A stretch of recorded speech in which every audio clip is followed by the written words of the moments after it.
सत्य पुरुष का वर्तमान अवतार, जो सत्य साधना तथा तत्व ज्ञान का प्रचार परमेश्वर के पूर्वोक्त परमेश्वर के अवतार संत किया करते थे, जिससे आपसी प्रेम था, एक दूसरे के दुख में दुखी होते थे, असहाय व्यक्ति की मदद करते थे, वही शास्त्र विधि अनुसार साधना तथा वही आध्यात्मिक यथार्थ ज्ञान संत रामपाल दास जी महाराज को परमेश्वर कबीर साहेब जी ने प्रदान किया है।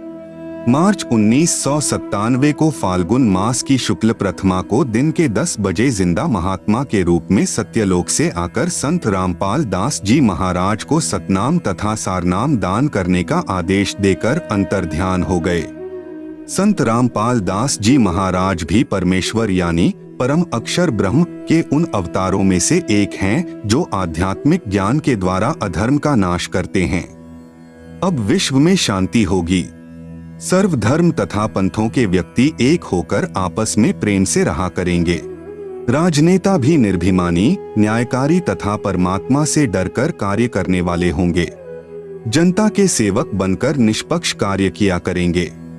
धरती पर पुनः सत्ययुग जैसी स्थिति होगी। वर्तमान में धरती पर वह अवतार संत रामपाल दास जी हैं। अब घर घर में परमेश्वर के ज्ञान की चर्चा होगी।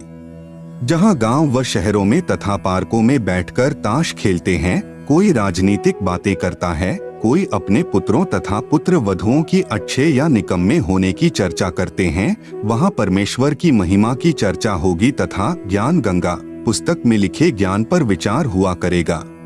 परमात्मा की महिमा करने मात्र से भी जीव पुण्य का भागी बनता है।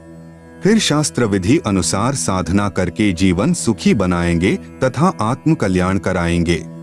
धरती पर कलयुग में सत्ययुग जैसा समय आएगा। संत रामपाल दास जी महाराज ही वर्तमान में वास्तव में धरती पर अवतार हैं। अधिक जानकारी के लिए कृपया पढ़े पुस्तक धरती पर अवतार संपूर्ण।